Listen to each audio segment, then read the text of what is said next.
The college football season and maybe the sport as we know it to some degree hang in the balance today. What are your thoughts about where we are and where this should go?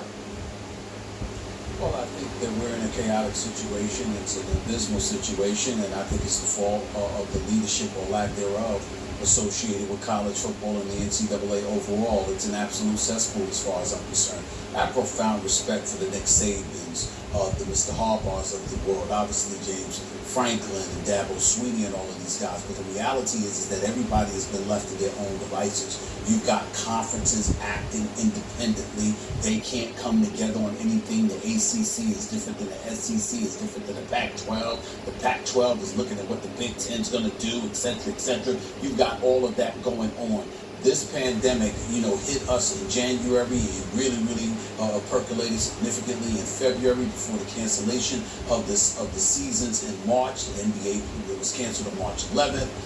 The March Madness was soon to follow. All of these different things were going on, and the cancellation came into play. You had all of these months to come to the conclusions, and you still have failed to do so. I heard James Franklin earlier on your show agreeing, and I definitely understand where he's coming from. Delay. There's still plenty of time.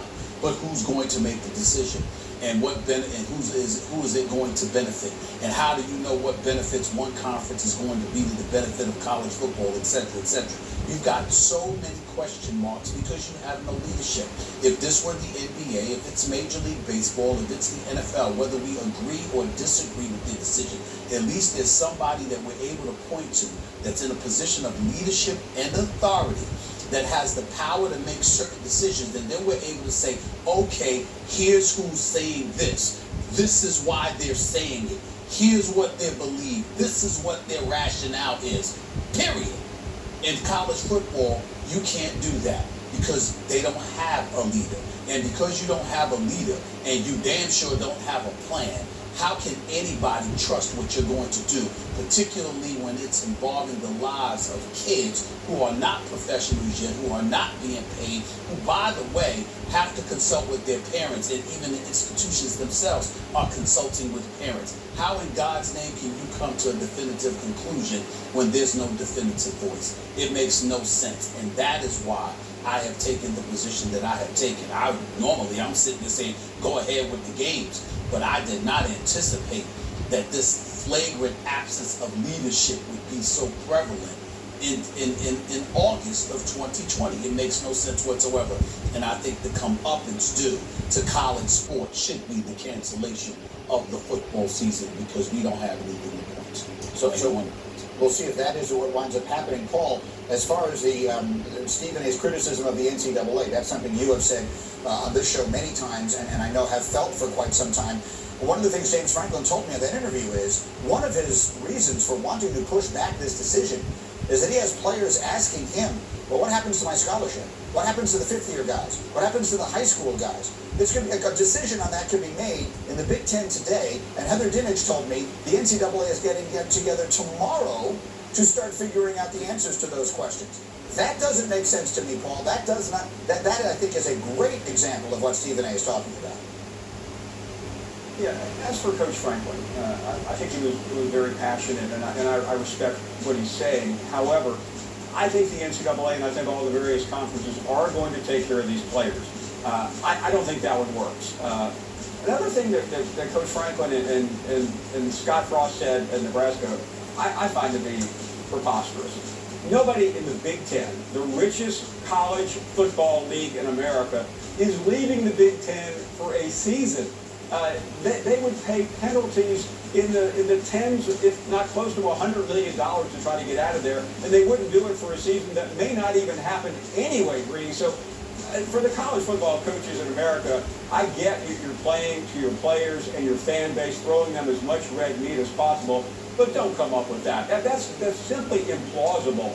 And one more thing about James Franklin that I listened to with your interview with him, you kept asking him, well, what should we do? And he said, well, we're talking to trainers and we're talking to people, we're doing this and we're doing that.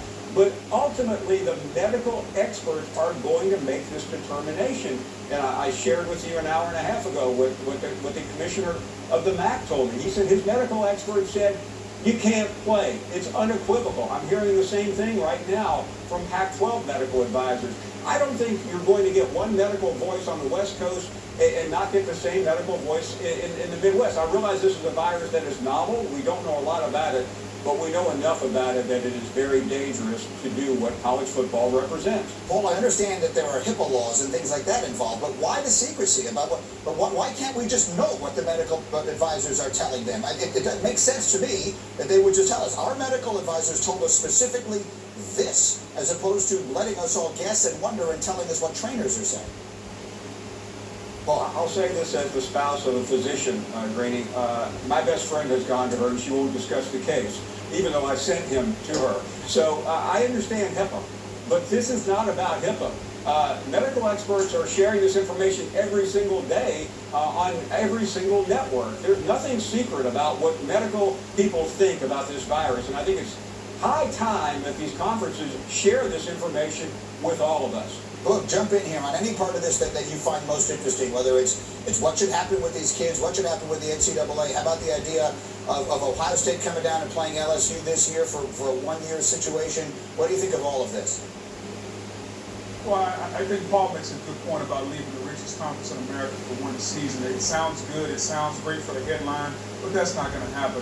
I think Stephen A. makes a really good point about these kids, because over the weekend, we all looked at the point that went viral. Hashtag we want to play, hashtag we're in it, whatever it is. And we said, man, good for Trevor Lawrence, good for Justin Fields. Well, let's remember, these are kids. They're not in a position to make any decisions whatsoever. And we as the media, we got behind it. Hey, these kids want to play. Well, let's remember, these kids have been asking and demanding things for years, some of which they've gotten, some of which they haven't. So now all of a sudden, we want the universities and the presidents and ADs, let's listen to the kids so they can go out there and play. That's not going to happen. From a medical standpoint, the medical teams, the lawyers, those are the ones that have to make this decision. Not Scott Frost, not Ryan Day, not James Franklin, not Nick Saban. I don't care how powerful these college football coaches are. If I'm a parent at home and my kid is at the school, I want to talk to the medical expert, and I'm pretty sure that the presidents want to talk to the lawyers and find out the liability. That's what this boils down to. This has really nothing to do with Nick Saban or Ryan Day or any other prominent coach or player. So I think that's what this is going to boil down to.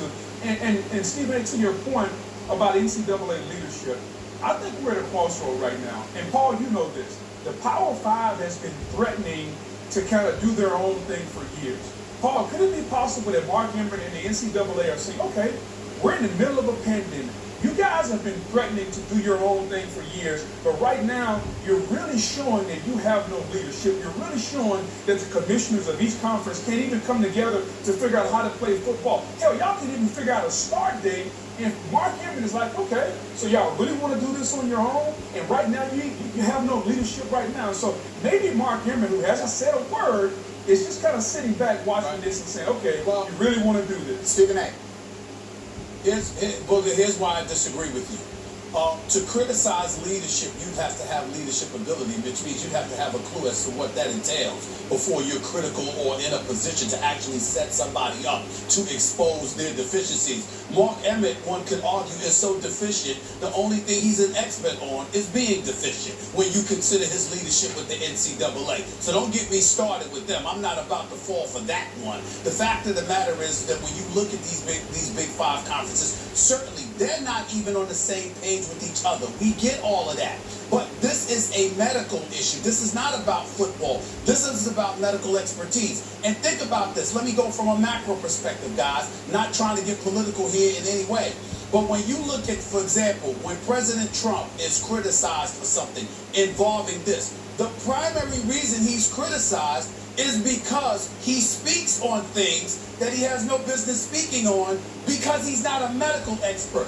We don't want to hear from the president as much as we want to hear from Dr. Fauci. You've got folks out there questioning the medical professionals to a point because they're saying, damn, this has been going on for months and months and months. We know about personal protection equipment. We know about wearing a mask and gloves and engaging in social distancing.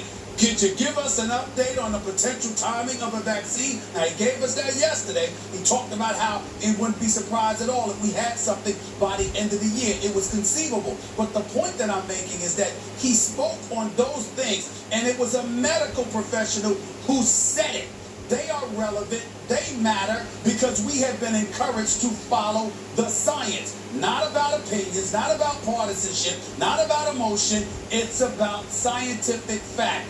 What is our situation? What are we dealing with? And as a result, we're seeing parents out there, along with kids who are obviously young men and women, that are standing up and saying, yeah, could you give us that information? We're not really interested in opinions.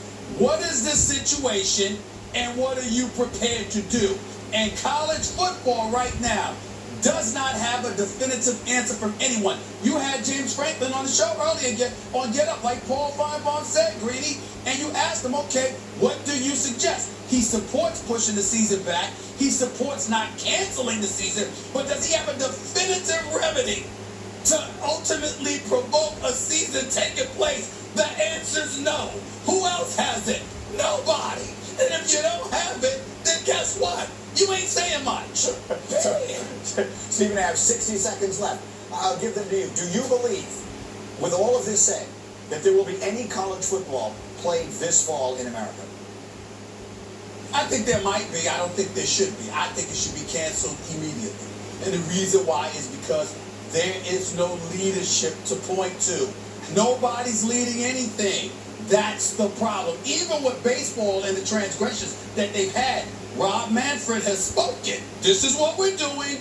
Here's where we're going, for better or worse. They don't even have that in college football. They can't agree on what to have for lunch. It's ridiculous. But they definitely agree that they better not give it free to the players, or we're going to have a problem. Stephen A. live in 16 minutes. First Take coming your way right here on ESPN. Guys, outstanding. Thank you all. I need to take a short break here.